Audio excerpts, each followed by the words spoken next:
কিছুক্ষণ পর মেঘা তার শাশুড়ির রুমের সামনে একটু উকি দিয়ে দেখলো তার শাশুড়ির রুমে একা বসে আছে। মিথিলা ভাবলো এটাই সুযোগ, এই সুযোগে মাকে রাইসার ভাইয়ের ব্যাপারে একটু হলেও জানিয়ে রাখা দরকার। মিথিলা তার শাশুড়ির রুমে ঢুকে সামনে দাঁড়িয়ে পড়ল। মা আসবো? হ্যাঁ হ্যাঁ, আয় আয়, ভেতরে আয়। মিথিলা শাশুড়ির রুমে গেল আর শাশুড়ি মিথিলাকে তার পাশে বসিয়ে পড়ল। হ্যাঁ রে মিথিলা, তুই এখনো আমাকে নিজের মা ভাবতে পারিসনি, তাই না? এখনো শাশুড়িই ভাবিস? হঠাৎ এই কথা বলছেন কেন মা? তুই তো আমার আর একটা মেয়ে, আর মায়ের রুমে মেয়ের আসতে কি কোনো পারমিশন লাগে? তো যখন ইচ্ছা তুই আমার রুমে চলে আসবি। আচ্ছা মা। মিথিলা বসে চোখ মুখ কাচুমাচু করছিল, তা দেখে মিথিলার শাশুড়ি মিথিলাকে বলল। কে কিছু বলবি? না মানে মা, একটা কথা ছিল, কিন্তু কি করে যে বলবো বুঝতে পারছি না। মিথিলা এতটা সংকোচ করতে দেখে অভয় দিয়ে তার শাশুড়ি বলল। এত সংকোচ না করে কি বলবি বল। মিথিলা ভাবল না, মাকে ব্যাপারটা বলতে হবে, যদি না বলি তাহলে রাইসার ভাইয়ের জীবনটা এলোমেলো হয়ে যাবে। তাই মিথিলা অনেক সাহস সঞ্চয় করে চোখ বন্ধ করে এক নিঃশ্বাসে বলে ফেলল। রাইসা আর ভাইয়া দুজন দুজনকে পছন্দ করে। কথাটা বলে পিট পিট করে চোখ মেলে তা শাশুড়ির দিকে তাকিয়ে দেখল তার শাশুড়ি গম্ভীর মুখে তার দিকে তাকিয়ে আছে। মিথিলা একটা ঢোক গিলে ঠোঁট ভিজিয়ে নিয়ে আমতা আমতা করে বলল। আমি জানি মা আপনি রাগ করেছেন, কিন্তু রাইসার দিকটা একবার ভেবে দেখুন। হঠাৎ করেই মিথিলার শাশুড়ি হেসে দিল। মিথিলা কিছুই বুঝতে পারল না তার শাশুড়ি হাসছে কেন। মিথিলা অবাক হয়ে তার শাশুড়িকে জিজ্ঞেস করলো। মা আপনি হাসছেন কেন? মিথিলার শাশুড়ি হাসি থামিয়ে বলল। আমিও তো শ্বশুর যেই ছেলেটাকে রাইসার জন্য মনে মনে পছন্দ করেছিলাম, সে আর কেউ নয়, মায়ান। কথাটা শুনে মিথিলা চরম পরিমাণে আশ্চর্য হলো। মিথিলার শাশুড়ি আবার বলা শুরু করলো। যেদিন তোকে আমরা দেখতে গিয়েছিলাম সেই দিনই মায়ানকে আমার অনেক ভালো লেগেছিল। মায়ানকে দেখে সেই দিনই আমরা সিদ্ধান্ত নিয়েছিলাম মায়ানের ব্যাপারটা আমরা ভেবে দেখব। তারপর সব কিছু ভেবে চিনতে দেখে আমরা সিদ্ধান্ত নিলাম মায়ানের সাথেই রাইসার বিয়ে দেব।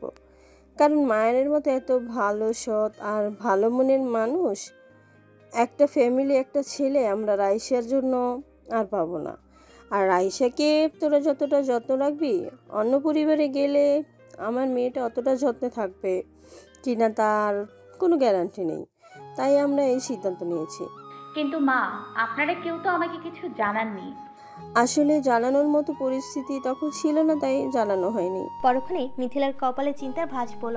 মিথিলা ভাবছে তার ভাইয়ের অতীত সম্পর্কে অবশ্যই তারা কিছু জানে না। তাই মিথিলা তার শাশুড়িকে বলল। মা আর একটা কথা ছিল আপনার সাথে। হ্যাঁ বল, কি কথা? আপনারা যেহেতু ভাইয়াকে রাইসার জন্য পছন্দ করেছেন, তাই আপনাকে কথাটা জানিয়ে রাখা দরকার। কারণ আমি চাই না ভবিষ্যতে এই নিয়ে ভাইয়ার সাথে আপনাদের কোনো মনোমালিন্য হোক। মিথিলার শাশুড়ি কিছুটা অবাক হয়ে মিথিলাকে জিজ্ঞেস করলো। কি এমন কথা মিথিলা, যার কারণে মায়ানের সাথে আমাদের ভবিষ্যতে মনোমালিন্য হবার সম্ভাবনা আছে? আসলে মা, আমার ভাইয়ার একটা অতীত আছে। আমার ভাইয়া এর আগে একজনকে বিয়ে করেছিল। পরক্ষণে মিথিলার শাশুড়ি মিথিলাকে থামিয়ে দিয়ে বলল। ব্যাস, আর বলতে হবে না মিথিলা। মিথিলা শাশুড়ির কথা শুনে যথেষ্ট ভয় পেয়ে গেল। মিথিলা ভাবল তাহলে কি মায়ান আর রাইসার সম্পর্কে কোনোভাবেই মেনে নেবে না তারা? যদি তার ভাই আর রাইসার সম্পর্ক তার শ্বশুর আর শাশুড়ি মেনে না নেয়, তাহলে তো দুজনের জীবনটাই এলোমেলো হয়ে যাবে। মিথিলা তার শাশুড়িকে কিছু বলতে যাবে, তখনই তার শাশুড়ি মিথিলার দিকে তাকিয়ে একটা হাসি দিয়ে বলল। মিথিলা, রাইসা আমাদের অনেক আদরের, অনেক ভালোবাসার আদর দিয়ে রাইসাকে আমরা বড় করেছি। আর রাইসার জন্য যে ছেলেকে আমরা পছন্দ করব, অবশ্যই তার খোঁজ খবর নিয়েই পছন্দ করব। তোর কি মনে হয় আমরা মায়ানের সম্পর্কে খোঁজ খবর না নিয়েই রাইসার জন্য পছন্দ করেছি? মিথিলা তার শাশুড়িকে জিজ্ঞেস করলো। তাহলে কি মা আপনারা সব কিছুই জানেন? হ্যাঁ, আমরা সব কিছুই জানি। রাইসার জন্য মায়ানকে আমরা যখন মনে মনে পছন্দ করেছিলাম, তখনই মায়ানের সমস্ত খোঁজ খবর আমরা নিয়েছি। একটা মানুষকে কতটা পরিমাণ ভালোবাসলে স্ত্রী মারা যাওয়ার পরেও তার স্মৃতি আগলে রেখে এতটা বছর বেঁচে থাকতে পারে, তা মায়ানকে না দেখলে আমরা কখনোই জানতে পারতাম না। যে মানুষটা মারা যাওয়ার পরেও মায়ান তার স্মৃতি বুকে আগলে রেখে এখনো পর্যন্ত বিয়ে করেনি, সেই ছেলেটাকে আমাদের মেয়ের জন্য সব থেকে বেশি পারফেক্ট মনে হয়েছে আমাদের কাছে। তাই আর কোনো চিন্তা ভাবনা না করেই আমি আর তোর শ্বশুর দুজনে মিলেই ঠিক করেছি মায়ানের সঙ্গে রাইসার বিয়ে দেবো। শোন, তুই কিন্তু রাইসাকে কিছু বলবি না, কেন মা? কারণ রাইসাকে আমরা সারপ্রাইজ দিতে চাই। কিন্তু মা, আজকে যে রাইসার সামনে বললেন তোমরা একজনকে পছন্দ করে রেখেছো রাইসার জন্য। রাইসা তো আর ভাইয়ার কথা জানে না। ও যদি অন্য কাউকে মনে করে, যদি আবার ভুলভাল কোনো সিদ্ধান্ত নিয়ে ফেলে, তখন? আমি জানি আমার মেয়ে কোনো ভুলভাল সিদ্ধান্ত নেবে না, কারণ আমরা আমাদের মেয়েকে সেই শিক্ষা দেইনি। আর তুই তো আছিস রাইসাকে দেখে রাখার জন্য, আমাদের আর চিন্তা কিসের? শাশুড়ির কথা শুনে মিথিলার মনটা খুশিতে ভরে গেল। তার শাশুড়ি তাকে এতটা ভরসা করে, এতটা বিশ্বাস করে। তার শাশুড়ির এই বিশ্বাস আর ভরসার মূল্য সে অবশ্যই দেবে। তবে মিথিলার এইভাবে কষ্ট হচ্ছে যে কালকে যখন মেঘার আসল রূপটা তারা জানতে পারবে, তখন তারা ঠিক কতটা কষ্ট পাবে এটা ভেবেই মিথিলার খুব কষ্ট হচ্ছে। কিন্তু সত্য কখনো চাপা থাকে না। মিথিলা যদি এই সত্যটা চাপা রাখে, তাহলে এই সংসারের, এই পরিবারের অনেক বড় ক্ষতি করে ফেলতে পারে মেঘা। মেঘা নিজের স্বার্থের জন্য যে কতটা নিচে নামতে পারে তা একমাত্র মিথিলা ছাড়া আর কেউ জানে না। তাই সবার জানাটা দরকার যে মেঘা এই পরিবারে কত বড় ক্ষতি করতে যাচ্ছিল, বিশেষ করে নির্ঝরের কত বড় ক্ষতি মেঘা করতে যাচ্ছিল। সময় মতো যদি মিথিলা সব কিছু বুঝতে না পারত, তাহলে এতদিনে নির্ঝরের অনেক বড় ক্ষতি হয়ে যেত। হয়তোবা নির্ঝর সারা জীবনের জন্য মানসিক ভারসাম্য হারিয়ে ফেলত। ভাবতে ভাবতেই হঠাৎ নির্ঝরের কথা মনে পড়ে গেল মিথিলার। এখন কিছুতেই নির্ঝরকে একা রাখা যাবে না। নির্ঝর একা থাকলেই সেই মুহূর্তে মেঘা আবার নিজের খেলাটা খেলতে শুরু করবে। এজন্য এই জঘন্য খেলাতে আর মেঘাকে নামতে দেওয়া যাবে না। কথাটা ভেবে শাশুড়ির কাছ থেকে বিদায় নিয়ে রুম থেকে বেরিয়ে গেল মিথিলা। তড়িঘড়ি করে ছুটল নিঝরের রুমের দিকে। রুমে যেই দেখলো মিথিলা তার রুমের কিছুটা সামনে গিয়ে দেখলো মেঘা একটা শরবতের গ্লাস নিয়ে নিঝরের রুমের দিকে আগাচ্ছে। সাথে সাথেই মেঘাকে থামিয়ে দিল মিথিলা। মিথিলা দেখে মেঘা চরম পরিমাণে ঘাবড়ে গেল। মেঘার এই ঘাবড়ে যাওয়ার কারণটা ঠিকই বুঝতে পারল মিথিলা, কিন্তু মেঘাকে কিছু বুঝতে না দিয়ে মিথিলা মেঘাকে জিজ্ঞেস করলো, তুমি নির্ঝরের রুমের দিকে যাচ্ছ কেন মেঘা? আর তোমার হাতে শরবতের গ্লাস কেন? মেঘা ভাবছে কিছুতেই তাকে ঘাবড়ে গেলে চলবে না। নির্ঝর আর পরিস্থিতি দুটোকেই তার কন্ট্রোলে নিয়ে আসতে হবে। মেঘা নিজেকে সামলিয়ে নিয়ে মিথিলাকে বলল, নির্ঝর ভাইয়ার জন্য শরবত নিয়ে যাচ্ছে। নির্ঝর ভাইয়া আমার হাতের বানানো এই শরবতটা খেতে অনেক পছন্দ করে। মিথিলা কিছুটা ভুরু কুচকে মেঘাকে বলল, দেখো মেঘা, আমি যখন ছিলাম না নির্ঝরের জীবনে, তখন নির্ঝর কি পছন্দ করতো আর কি পছন্দ করতো না সেটা তো এখন অতীত। আমি এখন নির্ঝরের বর্তমান আর ভবিষ্যৎ দুটোই। তাই এখন থেকে নির্ঝরের কি দরকার, কি প্রয়োজন, আর ওর পছন্দ অপছন্দগুলো আমার উপরেই ছেড়ে দাও। তোমার শরবতটা তুমি খেয়ে নাও। শরবত খাওয়ার কথা শুনে মেঘা যেন বড় রকমের একটা ধাক্কা খেলো। চোখ বড় বড় করে শরবতের গ্লাসের দিকে তাকিয়ে রইল মেঘা। সর্বনাশ, এই শরবত কিছুতেই খাওয়া যাবে না মেঘার। এই শরবত স্পেশালি শুধুমাত্র নির্ঝরের জন্য বানিয়েছে মেঘা। যেভাবেই হোক এই শরবতটা নির্ঝরকে খাওয়াতেই হবে। মেঘা মিথিলার কোনো কথা গ্রাহ্য না করে মিথিলাকে বলল, নির্ঝর ভাইয়া সবসময় আমার হাতের এই শরবতটা খেয়ে অভ্যস্ত, তাই নির্ঝর ভাইয়ার জন্য আমি অনেক কষ্ট করে এই শরবতটা বানিয়েছি। সুতরাং নির্ঝর ভাইয়াকে এই শরবতটা আমিই খাওয়াবো। আমার সামনে থেকে তুমি সরে যাও। মিথিলা মেঘার সামনে দাঁড়িয়ে বলল, তুমি কি শুনতে পাওনি আমি তোমাকে কি বলেছি?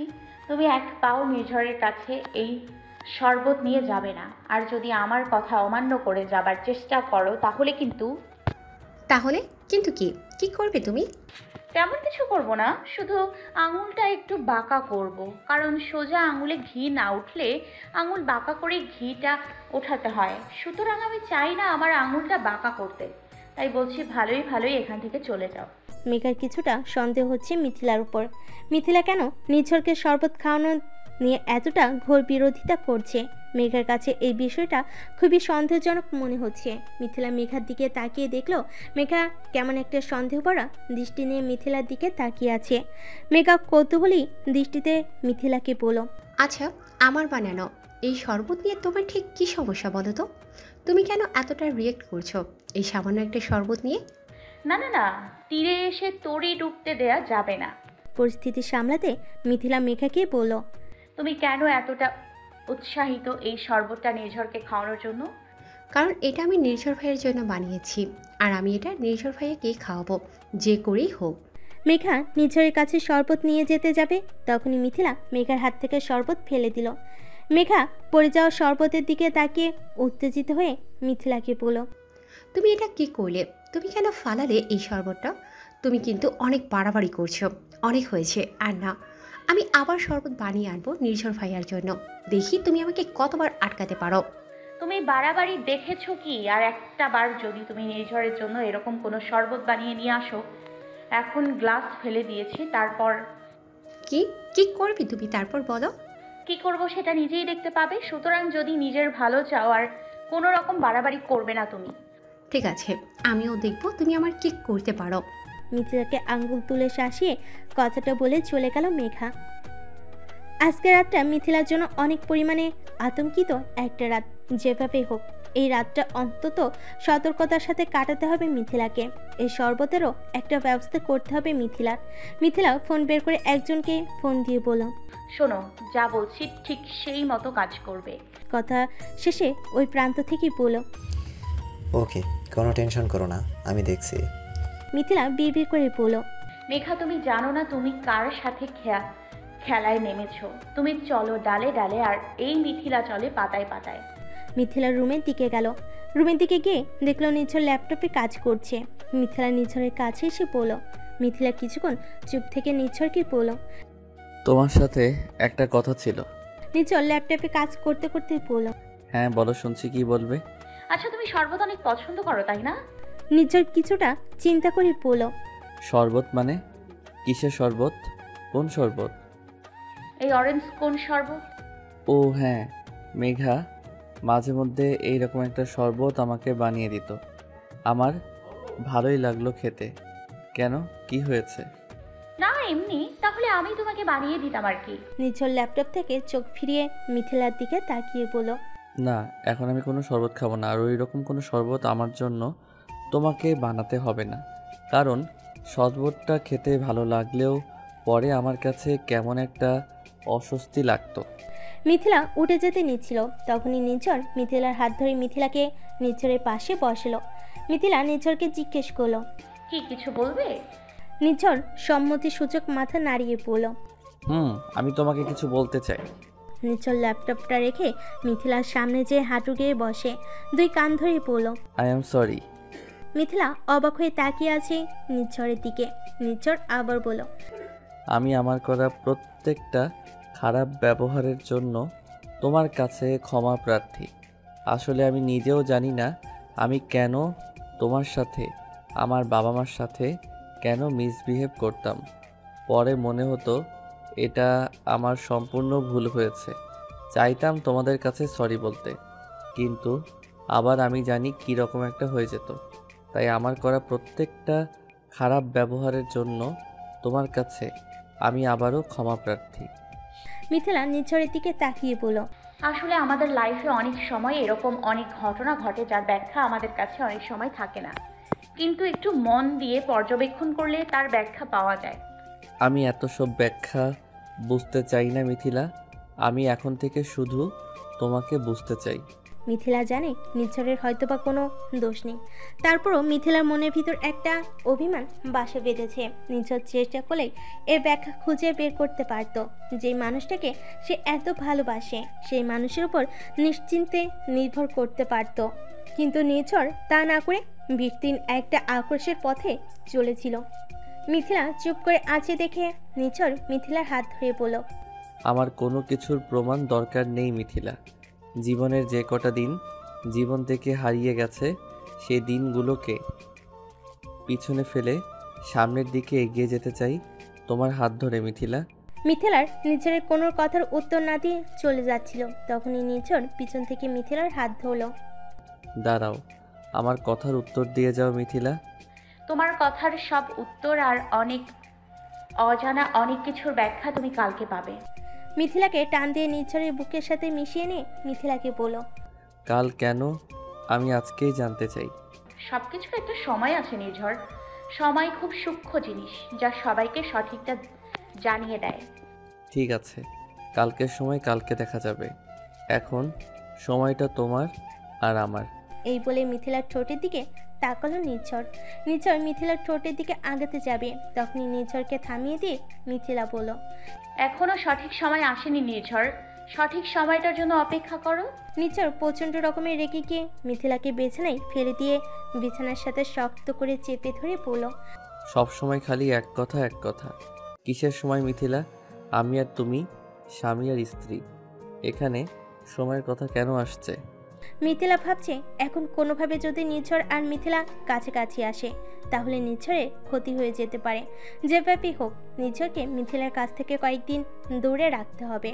মিথিলা নির্ঝরকে শান্ত গলায় বলল, আচ্ছা নির্ঝর, তুমি কি সত্যিই আমাকে ভালোবাসো? আমাকে বিশ্বাস করো, ভরসা করো। নির্ঝর মিথিলার কপাল থেকে এলোমেলো চুলগুলো সরিয়ে দিয়ে বলল, তোমার কি মনে হয় মিথিলা? আমি তোমার মুখ থেকে শুনতে চাই। তুমি কি আমার চোখের ভাষা পড়তে পারো না? দেখো তো আমার চোখের দিকে তাকিয়ে আমার চোখগুলো কি বলছে। মিথিলা নির্ঝরের চোখের দিকে তাকালো। মিথিলার ওই চাহনি নির্ঝরকে পাগল করে দিচ্ছে। নির্ঝর কিছুতেই নিজেকে সামলে রাখতে পারছে না। নির্ঝর মিথিলাকে আরও একটু শক্ত করে চেপে ধরল। মিথিলার সাথে সাথে বলে উঠল, যদি সত্যি আমাকে ভালোবাসো, বিশ্বাস আর ভরসা করে থাকো, তাহলে প্লিজ আমাকে সময় দাও, সঠিক সময়ের অপেক্ষা করো প্লিজ নির্ঝর। তোমার কাছে আমার এটা চাওয়া আর আবদার। নির্ঝর মিথিলাকে ছেড়ে দিয়ে রাগী গলায় বলল, ঠিক আছে, তোমার যা ইচ্ছা তুমি তাই করো। নির্ঝর রাগে হনহন করে রুম থেকে বেরিয়ে গেল। দুফোঁটা চোখের পানি গড়িয়ে পড়ল মিথিলার চোখ থেকে। মিথিলারও খুব ইচ্ছে করছে নির্ঝরের ভালোবাসার পরশে নিজেকে ডুবিয়ে নিতে, কিন্তু কিছুই করেনি মিথিলার। কিছুদিন মিথিলার কাছ থেকে নির্ঝরকে দূরে রাখতে হবে, তা না হলে নির্ঝরের অনেক বড় ক্ষতি হয়ে যাওয়ার সম্ভাবনা আছে। কিছু টেস্ট করাতে হবে নির্ঝরের। সব কিছু ঠিক থাকলে তারা নির্ঝরের মধ্যে আর কোনো রকম বাধা থাকবে না। নির্ঝর রুমের বাইরে আসতেই মেঘা তার সামনে এসে দাঁড়ালো। নির্ঝরের এমনিতেই মেজাজটা খারাপ ছিল, তার উপর মেঘাকে দেখে আরও মেজাজটা গরম হয়ে গেল নির্ঝরের। নির্ঝর রাগী চোখে মেঘার দিকে তাকিয়ে বলল, এই মেঘা, তোর আর কোনো কাজ নেই না? যখন তখন কথা নেই, বার্তা নেই, সামনে এসে দাঁড়িয়ে পড়িস। যা এখান থেকে। মেঘা নির্ঝরের সামনে একটা শরবতের গ্লাস ধরে বলল, নির্ঝর ভাইয়া দেখো, তোমার জন্য আমি অরেঞ্জ শরবত এনেছি। তুমি তো এটা অনেক পছন্দ করো। অনেক দিন ধরে তোমাকে বানিয়ে খাওয়াতে পারিনি, তাই আজকে বানিয়ে আনলাম তোমার জন্য। এই নাও, খাও। নির্ঝরের একদমই খেতে ইচ্ছে করছিল না, তাই সে মেঘাকে বলল, পরে খাবো, আমার রুমে গিয়ে রেখে আয়। না, পরে না, এখনই এই মুহূর্তে আমার সামনে খাবে তুমি। নির্ঝর বিরক্ত হয়ে শরবতটা নেওয়ার জন্য হাত বাড়াবে, তখনই মিথিলা এসে শরবতটা নিয়ে নিল। মিথিলা এইভাবে এসে শরবতটা নিয়ে নেওয়াতে একদম আশ্চর্য হয়ে গেল মেঘা। মেঘাকে মাছের মধ্যে ওর পেতাত্তার মতো মনে হয়। হঠাৎ করে এসে হাজির হয়। মেঘা মিথিলাকে কিছু বলতে যাবে, সেই মুহূর্তে রাইসা মেঘার সামনে এসে মেঘাকে রাইসার মোবাইল দেখিয়ে বলল, মেঘা আপু, দেখো দেখো কি এটা। মেঘা রাইসার মোবাইলে কিছু দেখতে পেল না। মেঘা প্রচণ্ড বিরক্তি নিয়ে রাইসাকে বলল, কি কি দেখবো রাইসা? তোর মোবাইলে তো সাদা স্ক্রিন ভাসছে, আর তুই সাদা স্ক্রিন দেখাতে নিয়ে এসেছিস আমাকে? রাইসা মোবাইলের দিকে তাকিয়ে মেঘাকে বলল, ও নো মেঘা আপু, তুমি তো মজার জিনিসটা দেখা থেকেই বঞ্চিত হয়ে গেলে। পিছন থেকে মিথিলা বলে উঠল, সমস্যা নাই রাইসা, মজাটা পরের জন্য তুলে রাখো, পরে অনেকগুলো মজা একসাথে করে দেখি, ওকে? মেঘা মিথিলার দিকে তাকিয়ে দেখলো শরবতের গ্লাসটা এখনো মিথিলার হাতে। মেঘা মিথিলার হাত থেকে শরবতের গ্লাসটা নিয়ে নির্ঝরের দিকে এগিয়ে দিয়ে বলল, এই নাও নির্ঝর ভাইয়া, শরবতটা খেয়ে নাও। মিথিলা বলল, নিন নিন, শরবতটা খেয়ে নিন। মেঘা এত কষ্ট করে এত যত্ন সহকারে শরবতটা বানিয়ে এনেছে আপনার জন্য, খেয়ে নিন। নির্ঝর শরবত খাওয়া শুরু করলো। নির্ঝরের শরবত খাওয়ার দিকে তাকিয়ে মেঘা একটা হাসি দিল। শরবত খাওয়া শেষ করে মেঘার দিকে গ্লাসটা এগিয়ে দিয়ে নির্ঝর মেঘাকে বলল, এইবার শান্তি হয়েছে তোর? শরবতটা না খাওয়া পর্যন্ত তো তোর শান্তি হতো না। শরবতের গ্লাসটা হাতে নিয়ে গ্লাসের দিকে তাকিয়ে মেঘা মুচকি একটা হাসি দিয়ে নির্ঝরকে বলল, সত্যি মানে অনেক শান্তি হয়েছে নির্ঝর ভাইয়া, তোমাকে অনেক অনেক অনেক ধন্যবাদ। নির্ঝর এখন ওখান থেকে চলে গেল। নির্ঝর চলে যেতেই মেঘা মিথিলার কাছে এসে মিথিলার সামনে গ্লাসটা ঘোরাতে ঘোরাতে মিথিলাকে বলল, দেখো দেখো নির্ঝর ভাইয়া, পুরো শরবতটা শেষ করে ফেলেছে। বলেছিলাম না আমি নির্ঝর ভাইকে শরবতটা খাওয়াবই। মিথিলা একটা হাসি দিয়ে মেঘাকে বলল, দেখেছি মেঘা। আচ্ছা মেঘা, তুমি কি কখনো ছাগলের 3 নাম্বার বাচ্চা দেখেছো? কেন? আহা বলো না দেখেছো কিনা। না, দেখিনি।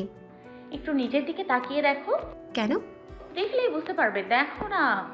এ বলে একটা আয়না ধরলো মেঘার সামনে। মেঘা নিজের দিকে তাকালো। মেঘা মিথিলাকে বলল, তাকালাম তো। কিছু দেখতে পেলে কি? হ্যাঁ, আমি আমার নিজেকে দেখতে পেয়েছি। ওকে, ছাগলের 3 নাম্বার বাচ্চা। মানে? মানে বুঝলে বুঝপাতা, আর না বুঝলে তেজপাতা। তারপর মেঘার হাতে আয়নাটা ধরিয়ে দিয়ে চলে গেল মিথিলা। মেঘা আয়নার দিকে তাকিয়ে রইল।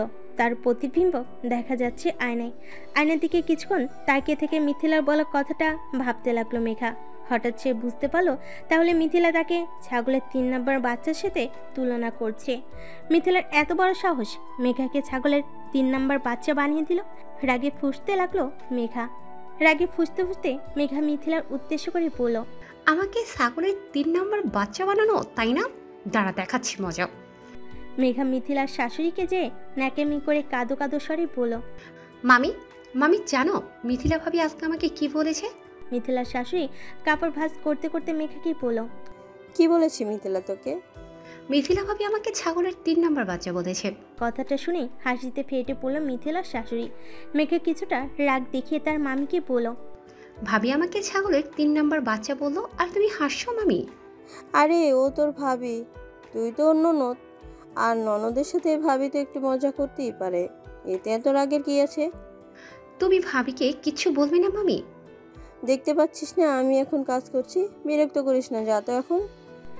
মেঘা বুঝতে পারলো তার মামিকে বলে কোনো লাভ নেই, যা বলার নির্ঝরকে বলতে হবে। মাইন অনেকক্ষণ ধরে সুযোগ খুঁজছিল মিথিলাকে একা পাওয়ার। মাইন মিথিলার রুমের সামনে উকি দিয়ে দেখলো মিথিলার রুমে একা বসে আছে। সুযোগ বুঝেই মাইন মিথিলার রুমে গিয়ে হাতে একটা প্যাকেট দিল। এটা রাখো, অনেক সাবধানে আর যত্ন সহকারে রাখবি। এটাই হতে পারে তোর ট্রাম্প কার্ড। মিথিলার হাতে প্যাকেটটা দিয়ে মাইন বেরিয়ে গেল। মিথিলা প্যাকেটটা খুলে ভিতরে থাকা জিনিসটা বের করে ভালো করে দেখতে লাগলো। অনেকক্ষণ ভালো করে দেখার পর মিথিলা বিড়বিড় করে বলল, আমার সন্দেহটাই একদম ঠিক। আমি যা ভেবেছিলাম তাই হলো। এটা আমার ট্রাম্প কার্ড নাম্বার 4। এখন 5 নাম্বারটার অপেক্ষা। মিথিলা একটা নাম্বারে ফোন দিয়ে বলল, যেটা তোমাকে দিয়েছি খুব যত্ন সহকারে নিয়ে যাও। এটা হবে আমার ট্রাম্প কার্ড নাম্বার 5। আজকের ভেতরেই আমি এটার রেজাল্ট চাই। অপর প্রান্ত থেকে বলল, নো টেনশন, ডু ফুর্তি। ফোনটা রেখে মিথিলা ওই জিনিসটার দিকে তাকিয়ে বলল, ঘুঘু তুমি বারে বারে খেয়ে যাও ধান, এইবারে ঘুঘু তোমার বধিব প্রাণ। পাখি তুমি একদম ফাঁদে পড়ে গেছো, এখন শুধু তোমার পায়ের রশি পরানোর অপেক্ষা। সন্ধ্যার দিকে সবাই ডাইনিংয়ে বসে গল্প করছিল। মিথিলা চোখ ঘুরিয়ে ঘুরিয়ে দেখলো সবাই আছে, শুধু মেঘা নেই। এই মুহূর্তে মেঘাকে কিছুতেই একা রাখা উচিত হবে না মিথিলার, তাই সবসময় মেঘাকে মিথিলার চোখে চোখে রাখতে হবে। মিথিলা বলল, এ কি সবাই আছে, মেঘাকে দেখছি না যে? মেঘাপু মনে হয় রুমে আছে, তোমরা বসো, আমি মেঘাপুকে ডেকে নিয়ে আসি। রাইসা মেঘাকে ডাকতে চলে গেল। রাইসা মেঘার রুমে গিয়ে দেখলো মেঘা কোথাও যাওয়ার জন্য রেডি হচ্ছে। তুমি কি কোথায় যাচ্ছ মেঘাপু? হ্যাঁ, আমার একটু কাজ আছে, বাইরে যাচ্ছি। বাইরে পরে যেও, ডাইনিংয়ে সবাই গল্প করছে, আগে ওখানে চলো। না রাইসা, আমার এখন বাইরে যেতে হবে, আমার কাজ আছে। আরে মেঘাপু, তোমাকে কি আমি এমনি এমনি যেতে বলেছি? গেলে তোমারই লাভ হবে। লাভ হবে মানে? তুমি তো তখন ভালো একটা সুযোগ পেয়েও হাতছাড়া করে দিলে, তাই এখন তোমাকে ডাইনিংয়ে নিয়ে যাচ্ছি ভালো আর একটা সুযোগ করে দেবার জন্য।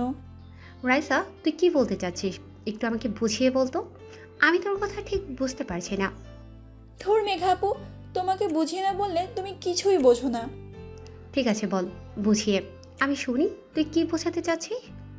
দেখো, তখন তোমার বিয়ের কথা তুলেছিল মিথিলা ভাবি আর মা, তখনই তোমার উচিত ছিল ভাইয়ের সাথে তোমার বিয়ের কথাটার একটু ক্লু দিয়ে দেওয়া। তা না করে তুমি কি করলে? আমার বিয়ের কথা তুলে দিলে। কত বড় একটা সুযোগ হাতছাড়া করলে তুমি জানো? মেঘা ভাবলো, আসলেই তো মেঘা তো একটা কুলু দিতে পারতো।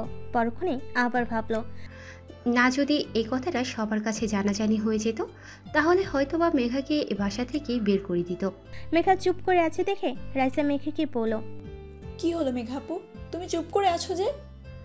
না, আসলে ভাবছিলাম তখন যদি এই কথাগুলো বলতাম, তাহলে যদি মামা মামি বা নির্ঝর ভাইয়া আমাকে এই বাসা থেকে বের করে দিত, তখন কি করতাম আমি? ঠিক আছে, তাহলে তুমি তোমার এই ভাবনাগুলো নিয়েই থাকো। আর ওইদিকে মিথিলা ভাবি আর ভাইয়া আনন্দে আর সুখে শান্তিতে সংসার করতে থাকুক। কিছুদিন পর শুনবে মিথিলা ভাবি আর ভাইয়া জীবনে নতুন অতিথি আসছে, তখন সেই অতিথিকে কোলে নিয়ে ঘুরো তুমি। মেঘা রাইসার কথাটা বুঝতে না পেরে রাইসাকে বলল, নতুন অতিথিকে কোলে নিয়ে ঘুরবো মানে? মেঘাপু তুমি না আসলে একটা মাথা মোটা। নতুন অতিথি মানে বুঝলে না, আমি ভাইয়া আর ভাবির বেবির কথা বলছি। কথাটা শুনে মেঘা চোখ বড় বড় করে তাকালো রাইসার দিকে। মেঘা, এই রাইসা, তুই এসব কি বলছিস উল্টাপাল্টা? এমা, উল্টোপাল্টা বলতে যাব কেন? নির্জর ভাই আর মিথিলা ভাবি স্বামী আর স্ত্রী, ওদের মাঝখানে বুঝি বেবি আসবে? এটাই তো স্বাভাবিক, ওখানে উল্টোপাল্টা বলার কি আছে বলো? না না না, এ হতে পারে না, এ হতেই পারে না। তুমি বললেই তো আর হবে না মেঘাপু। যেহেতু ওরা একসঙ্গে থাকছে, শুনবে যে কোনো দিন সুখবর এসেছে, এর আগেই তুমি একটা ব্যবস্থা করে ফেলো মেঘাপু। মেঘা দাঁড়ানো থেকে খাটের উপর বসে গালে হাত দিয়ে রাইসাকে বলল, আমি এখন কি করবো তাহলে রাইসা, বলতো? রাইসা এক হাতের কোনোই মেঘার কাঁধে রেখে বলল, তুমি যে চোখ বন্ধ করে এক নিঃশ্বাসে সবার সামনে তোমার মনের কথাটা বলে দাও। মেঘা একটা ঢুকলে চোটটা একটু ভিজিয়ে নিয়ে বলল, আমি যখন এই কথাটা বলবো তখন মামা আর মামি আমাকে বাসা থেকে বের হয়ে যেতে বলবে। রাইসা কিছুটা রাগ দেখিয়ে মেঘাকে বলল, ঠিক আছে, তাহলে তুমি মিথিলা ভাবি আর ভাইয়ার বেবিকে কোলে নেওয়ার জন্য প্রস্তুত হয়ে থাকো, আমি গেলাম। মেঘার সঙ্গে সঙ্গে রাইসাকে থামিয়ে দিয়ে বলল, এই দাঁড়া দাঁড়া, রাগ করিস না প্লিজ বোন আমার, আমি যে সাহস পাচ্ছি না। আমি যতটুকু বুঝতে পেরেছি নির্ঝর ভাইয়া মিথিলা ভাবিকে অনেক বেশি ভালোবাসে, সেই জায়গাটা কি আমি নিতে পারবো সেটাই ভাবছি। রাইসা মেঘাকে অভয় দিয়ে বলল, আরে এত ভয় কিসের, বলেই দেখো না। এমনও তো হতে পারে নতুন একটা নাটক রচনা হয়ে যাবে তোমার জীবনে, হয়তো স্মরণীয় হয়ে থাকতে পারে সেই দিনটা তোমার জন্য। কিন্তু কথাটা কিভাবে বলা যায় বলতে রাইসা? আগামীকাল তো নিউ ইয়ার, নিউ ইয়ার দিনই তোমার জীবনের নিউ কথাটা বলে দিও, হয়তো বা তোমার জীবনের নিউ কিছু ঘটে যেতে পারে। তুই আমাকে সাপোর্ট দিবি তো? আরে কি যে বলো না মেঘা আপু, আমি সাপোর্ট না দিলে কি করে হবে? আমাকে তো সাপোর্ট দিতেই হবে, আর এতটা পরিমাণ সাপোর্ট দিব যে তুমি সেটা কল্পনাও করতে পারবে না। মানে সব কিছু মিলিয়ে কালকে তোমার জীবনে বড় একটা সারপ্রাইজ আসতে চলেছে, সেই আনন্দে এখন বাহিরে না গিয়ে চলো সবার সাথে গল্প করি। কিন্তু আমার যে বাইরে একটা কাজ ছিল রাইসা। আরে কাজ অন্য একদিন করতে পারবে, আজকে 31 নাইট, আজকেই তো মনের মানুষকে নিজের ভালোবাসাটা বোঝানোর সঠিক সময়। নিচে সবাই আছে, ভাইয়াও আছে, তোমার ভালোবাসাটা ভাইয়াকে কিছুটা হলেও তো বোঝাতে হবে, তাই না? চলো চলো তাড়াতাড়ি চলো। রাইসা মেঘাকে টেনে নিয়ে গেল। ওখানে গিয়ে রাইসা মেঘাকে ইশারা করলো নিঝরের পাশে বসার জন্য। মেঘা বসছে না দেখে রাইসা সবার অগোচরে চুপি চুপি মেঘার হাত টান দিয়ে নিঝরের পাশে বসিয়ে দিল। সঙ্গে সঙ্গে নিঝর বলে উঠল, এই মেঘা, তুই এখানে বসেছিস কেন? এটা তো মিথিলার জায়গা। মিথিলা একটু রান্নাঘরে গেছে, ও এসে এখানে বসবে। তুই অন্য জায়গায় গিয়ে বয়। সঙ্গে সঙ্গে রাইসা বলে উঠল, ভাইয়া তুমি এভাবে বলছো কেন বলো তো? মেঘা আপু তোমার পাশে বসেছে বলে কি এমন হয়ে গেছে বলো তো? মেঘা আপুর কি একটু ইচ্ছা করে না তোমার পাশে বসতে? নিঝর চোখ গরম করে রাইসাকে বলল, এই রাইসা, তুই কিন্তু দিন দিন অনেক বেপরোয়া হয়ে যাচ্ছিস। যা মুখে আসছে তাই বলছিস। মা, তুই কিন্তু রাইসাকে কিছু বলো, না হলে ও কিন্তু এবার আমার হাতের মার খাবে বলে দিলাম। ওদের মা রাইসার দিকে তাকিয়ে বলল, কিরে রাইসা, এইসব উল্টোপাল্টা কি কথা বলছিস? তারপর মেঘার দিকে তাকিয়ে বলল, আর মেঘা, তোর কি কোনো বুদ্ধিশুদ্ধি হবে না কখনো? ধাম করে যে মিথিলার জায়গায় বসে পড়লি, নিঝরের পাশে মিথিলা বসবে, তুই কেন বসলি? মেঘে এবার আর চুপ করে থাকতে পারল না। প্রচণ্ড পরিমাণে ক্রোধ নিয়ে নিজের অজান্তেই বলে ফেলল, কেন মামি, মিথিলা ভাবি কি এই জায়গাটা কিনে নিয়েছে যে এখানে শুধু উনি ছাড়া আর কেউই বসতে পারবে না? আর নির্ঝর ভাইয়ের পাশে বসার অধিকার আমারও আছে, আমিও এখানে বসতে পারি। আমি উঠবো না এখান থেকে, আমি এখানেই বসে থাকবো। নিঝর মেঘাকে জোরে একটা ধমক দিয়ে বলল, এই মেঘা, তোর সমস্যাটা কি বলতো? আমি একটা জিনিস অনেক দিন ধরে খেয়াল করছি, তুমি মিথিলার সাথে কেমন যেন একটা পাল্লা দিয়ে চলার চেষ্টা করিস কেন বলতো? মিথিলার জায়গা আর তোর জায়গা কিন্তু এক নয় আমার জীবনে মেঘা। নিজের জায়গাটা কিন্তু ভুলে যাস না মেঘা। নিঝরের মুখ থেকে কথাগুলো শুনে মেঘা আর নিজেকে সামলে রাখতে পারল না। সঙ্গে সঙ্গেই বলে উঠল, ও আচ্ছা, তাই নাকি নির্ঝর ভাইয়া? তা শুনি মিথিলা ভাবির জায়গাটা ঠিক কোন জায়গায় তোমার জীবনে? মিথিলা ভাবি আর তোমার সম্পর্কটা যে ঠিক কতটুকু ভালো সেটা আমার থেকে মনে হয় না আর কেউ ভালো জানে। তোমরা সবসময় শাক দিয়ে মাছ থেকে চলার চেষ্টা করো, কিন্তু তোমরা হয়তো বা জানো না এই শাক দিয়ে যতই মাছ ঢাকার চেষ্টা করা হোক না কেন মাছের গন্ধ বের হবেই। ঠিক তেমনই তোমরা যতই নিজেদেরকে সুখী কাপল হিসেবে সবার সামনে তুলে ধরার চেষ্টা করো না কেন, ভেতরে সত্যিকারের আসলে তোমরা কতটা সুখী তা আমি ভালো করেই জানি নির্ঝর ভাইয়া। মেঘের কথা শুনে ওখানে উপস্থিত প্রত্যেকটা লোক নির্বিকার হয়ে গেল। নির্ঝরের মনে হচ্ছিল মেঘার মুখ দিয়ে যেন কথা নয়, কোনো আগুন বেরোচ্ছে। এটা যেন এক আগুন, মনে হচ্ছে যেন অনেক দিনের ভিতরে পুষে রাখা এক প্রতিহিংসার আগুন। মেঘার এরকম রূপ দেখে নির্ঝর পুরোই অবাক হয়ে গেল। নির্ঝর সঙ্গে সঙ্গে বসা থেকে দাঁড়িয়ে মেঘাকে হাত ধরে টেনে দাঁড় করিয়ে আঙ্গুল তুলে বলল, তুই কিন্তু অনেক বেশি বলে ফেলেছিস মেঘা। এই মেঘা, মিথিলার সাথে তোর এত শত্রুতা কিসের বলতো? তুই কেন জানি মিথিলাকে সহ্য করতে পারিস না। আমি এটা স্বাভাবিক ভেবে সবসময় এড়িয়ে যেতাম, কিন্তু আজকে আমি বুঝতে পারলাম তুই আসলে মিথিলাকে সহ্য করতে পারিস না। কেন বলতো? মেঘা জোরে জোরে চিৎকার দিয়ে বলল, এখন আমাকে তোমার কাছে হিংসুটটা মনে হচ্ছে? তোমার মনে হচ্ছে আমি মিথিলা ভাবিকে হিংসা করি? মিথিলা ভাবির মতো একটা মেয়েকে হিংসা করার কোনো প্রশ্নই আসে না। মিথিলা ভাবি স্ট্যাটাস আর আমার স্ট্যাটাস এক নয়। বড় বাড়ির বউ হলেই কারো পরিচয় পাল্টে যায় না, ছোট পরিচয় ছোটই থাকে, কখনোই বড় হয় না। মিথিলার সম্পর্কে এই কথাগুলো নিঝর আর সহ্য করতে না পেরে সঙ্গে সঙ্গে নিঝর মেঘার গালে থাপ্পড় বসিয়ে দিয়ে বলল, স্টুপিড, তুই কাকে কি বলছিস? মিথিলা আমার স্ত্রী, আর ও আমার কাছে সব কিছু, আমার বর্তমান ভবিষ্যৎ। আর তুই ওকে নিয়ে এরকম বাজে বাজে কথা কি করে বলতে পারিস মেঘা? এতটা অধপতন কি করে হলো তোর? আমি কালকেই ফুপা আর ফুপিকে এই বাসায় আসতে বলবো। তাদের কাছে আমি জানতে চাইব তারা কি শিক্ষা দিয়ে তোকে বড় করেছে। মিথিলা আড়াল থেকে দাঁড়িয়ে সব দেখছিল আর শুনছিল। মিথিলার প্ল্যান সাকসেসফুল হচ্ছে। মেঘাকে আরও উত্তেজিত করতে হবে, তাহলে মিথিলার কাজ আরও সহজ হয়ে যাবে। সঙ্গে সঙ্গে মিথিলা মেঘার কাছে এসে বলল, আমি জানি না মেঘা তুমি কেন আমার নামে এসব কথাগুলো বলছো। সম্পর্কে কিন্তু আমি তোমার বড় ভাইয়ের বউ হই, সেই হিসেবে তো আমি তোমার কাছে সম্মান আশা করতেই পারি, তাই না মেঘা? মিথিলার কথাটা ঠিক হজম করতে পারল না মেঘা, সঙ্গে সঙ্গে বলে উঠল, মানি না আমি তোমাকে বড় ভাইয়ের বউ হিসেবে। তুমি আমার প্রতিপক্ষ, কোনো বড় ভাইয়ের বউ না। আমার স্বপ্ন, আমার আশাকে ভেঙে খান খান করে দেবার জন্য তুমি দায়ী। তুমি আমার শত্রু। মেঘার কথাগুলো শুনে সবাই প্রচণ্ড রকমের একটা ঝটকা খেলো। মেঘা যেন ওর হিতাহিত জ্ঞান হারিয়ে ফেলছে। ও কি করছে কি বলছে কিছু যেন ও নিজেও বুঝতে পারছে না। সঙ্গে সঙ্গে নিঝরের মা মেঘার কাছে গিয়ে মেঘাকে বলল, মেঘা, তুই এসব কি বলছিস কি পাগলের মতো? হ্যাঁ, আর একটা কথাও না বলে রুমে চলে যায়। মেঘা তার মামির দিকে তাকিয়ে বলল, সব দোষ আমার, তাই না? তোমার আদরের মিথিলার কোনো দোষ দেখতে পাও না, তাই না? মিথিলা যে আমার আশার স্বপ্ন সব কিছু দিয়ে খান খান করে দিয়েছে, তা তো কেউ না জানো, তুমি আর মামা তো জানো। আর তোমরা সব কিছু জেনেও তোমরা ওই মিথিলার পক্ষেই কথা বলছো। নিঝরের মা মেঘাকে থামাতে না পেরে আর কোনো উপায় না পেয়ে মেঘাকে টানতে টানতে রুমে নিয়ে গেল। নিঝর তার বাবার দিকে তাকিয়ে বলল, বাবা, মেঘা এসব কি বলে গেল? ওর কথার মধ্যে আমি একটা রহস্যের গন্ধ পেয়েছি। হয়তো তোমরা আমার কাছ থেকে এমন কিছু লুকিয়ে আছো যেটা আমি জানি না। সত্যি করে বলো তো, তোমরা আমার কাছ থেকে কি লুকিয়েছো?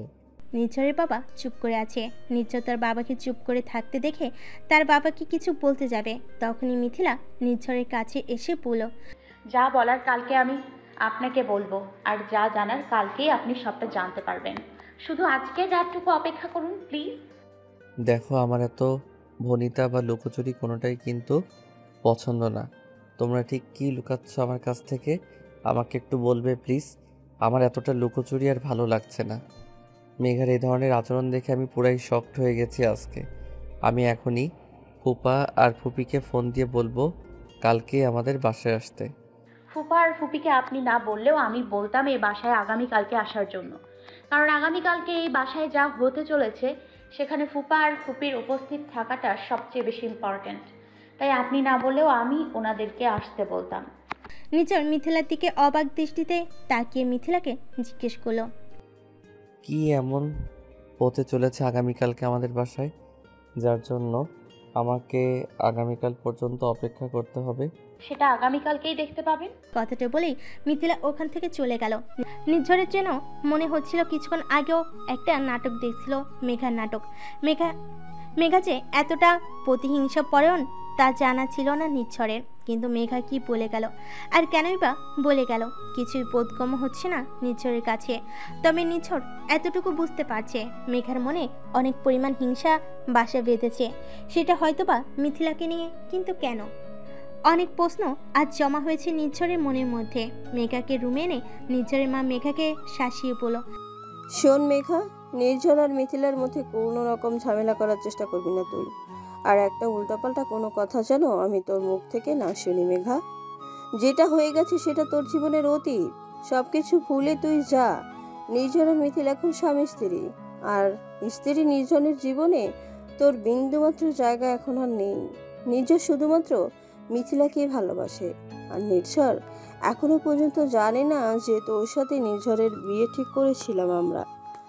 এই কথা যেন ভুলেও নির্ঝরের কানে না যায়, তাহলে কিন্তু এইবারের আশা চার চিরদিনের জন্য তোর বন্ধ হয়ে যাবে মেঘা। যদি সেটা না চাস তাহলে চুপ করে কোনো বাড়াবাড়ি করবি না। মেঘা চোখ মুছতে মুছতে তার মামিকে বলল, কোনটা কে তুমি অতীত বলছো মামি? নির্ঝর ভাইয়ার প্রতি আমার ভালোবাসাকে তুমি অতীত বলছো? কোনটাকে তুমি ভুলে যেতে বলছো মামি? আমার বাবা আর মাকে তুমি যে কথা দিয়েছিলে, আমাকে তুমি যে স্বপ্ন দেখিয়েছিলে ছোটবেলা থেকে, আমি যে স্বপ্ন দেখেছিলাম, যে স্বপ্নটাকে বুকে আঁকড়ে ধরে বড় হয়েছি, সেটা কি তুমি ভুলে যেতে বলছো? কি করে এতটা পাল্টে গেলে তুমি মামি? মেঘা, আমি কোনো রকম পাল্টিনি, পাল্টে গেছে পরিস্থিতি। তখন পরিস্থিতি ছিল এরকম, আর এখন পরিস্থিতি হয়েছে অন্যরকম। তখন আমি মনে করেছিলাম নির্ঝরের জীবনে আসা মেয়েটা হয়তো বা আর কোনোদিনও নির্ঝরের জীবনে ফিরে আসবে না, তাই তোকে আবার আমাদের নির্ঝরের বউ করে নিয়ে আসার কথা চিন্তা করেছিলাম। কিন্তু নির্ঝর অন্য একজনকে পছন্দ করে বিয়ে করেছে, তাই এখন তুই চাইলেও আর নির্ঝরের জীবনে আসতে পারবি না মেঘা। শোন মেঘা, তোকে আমি সাফ জানিয়ে দিচ্ছি, নির্ঝর আর মিথিলার মধ্যে ঢুকিস না, তাহলে হিতে বিপরীত হবে। কথাগুলো বলেই রুম থেকে চলে গেল নির্ঝরের মা। রাগে মেঘার চোখ মুখ লাল হয়ে গেছে। মেঘা বিছানার উপর থেকে সজোরে একটা বালিশ ছুঁড়ে মারল নিচে। সেই মুহূর্তে মিথিলা রুমে ঢুকলো। মিথিলা বালিশটাকে নিচ থেকে উঠিয়ে বিছানায় রেখে মেঘাকে বলল, বালিশের সাথে রাগ দেখিয়ে কোনো লাভ নেই মেঘা, এই বালিশটা তো আর কোনো দোষ করেনি। মেঘার রাগে গজগজ করতে করতে মিথিলাকে বলল, তুমি এই মুহূর্তে আমার রুম থেকে চলে যাও। যদি এই মুহূর্তে আমার রুম থেকে চলে না যাও, এই বালিশের মতোই এই রুম থেকে তোমাকে আমি ছুঁড়ে বের করে দেব। So get lost. এই রুম থেকে আর এই বাড়ি থেকে কে বের হবে সেটা তো সময় বলে দেবে মেঘা। আপাতত তুমি তোমার মাথা থেকে নির্ঝরকে বিয়ে করার চিন্তা বের করে ফেলো। মেঘা মিথিলাকে আঙ্গুল তুলে বলল, এই মিথিলা, এই অনেক হয়েছে। আর না, আমি নির্ঝরকে পাওয়ার জন্য সব করতে পারি, প্রয়োজনে তোকে খুন পর্যন্ত করতে পারি। তুই এখনো আমাকে চিনিসনি মিথিলা। মিথিলা শান্ত গলায় বলল, এখনো সময় আছে মেঘা, সঠিক পথে ফিরে এসো। তোমাকে আমি এখনো কয়েক ঘন্টার সময় দিলাম নিজের এই খারাপ মন মানসিকতা আর খারাপ চিন্তা ভাবনা থেকে বেরিয়ে আসো। তোমাকে আমি সব রকমভাবে সাহায্য করব। তুমি নিজেকে পরিবর্তন করো মেঘা। জাস্ট সেট আপ, বেরিয়ে যাও এই রুম থেকে এই মুহূর্তে। আমাকে নির্ঝরের মাথা থেকে বের না করে তুমি নির্ঝরের জীবন থেকে বেরিয়ে যাও। যদি আমাকে তোমার সতীন হিসেবে দেখতে না চাও, তাহলে খুব দ্রুত ওর জীবন থেকে চলে যাও, কারণ নির্ঝরের জীবনে আমি ঢুকবো তোমাকে বের করি। মিথিলা একটা হাসি দিয়ে মেঘাকে বলল, আমি বুঝে গেছি তুমি কোনো দিনও পরিবর্তন হবার মতো মেয়ে নও মেঘা। তুমি যখন তোমার সিদ্ধান্তে স্থির, তাহলে আমার আর কিছুই বলার নেই। শুধু এইটুকুই বলবো, তোমার করুণ পরিণতির জন্য তৈরি থেকো। কথাগুলো বলেই মেঘার রুম থেকে চলে গেল মিথিলা। মিথিলা চলে যেতেই মেঘা বিছানায় বসে বিছানাটাকে খামচে ধরে প্রচণ্ড রাগে ফুসতে ফুসতে বলে, তুই আমার কি করুণ পরিণতি করবি মিথিলা? তোর পরিণতি তো তোর সামনে তোর জন্য অপেক্ষা করছে। কিছুক্ষণ পর মিথিলা রুমে গিয়ে দেখলো নিঝর থম মেরে বসে আছে। মিথিলা বুঝতে পারলো নিঝর প্রচণ্ড রেগে আছে। মিথিলা জানতো এই কথাগুলো নিঝর যদি কিছুটাও জানতে পারে তাহলে নিঝর ঠিক কী পরিমাণ রিয়্যাক্ট করবে। ঠিক তাই হলো। মিথিলার ভাবনাটাই সত্যি হলো। নিঝর খুব পরিমাণে রেগে আছে। নিঝর যখন খুব পরিমাণে রেগে যায় তখন নিঝরের ঘাড়ের রগগুলো দেখা যায়। নিঝরের চোখ মুখ সব লাল হয়ে আছে। মিথিলা বুঝতে পারলো নিঝর প্রচণ্ড পরিমাণে রেগে আছে।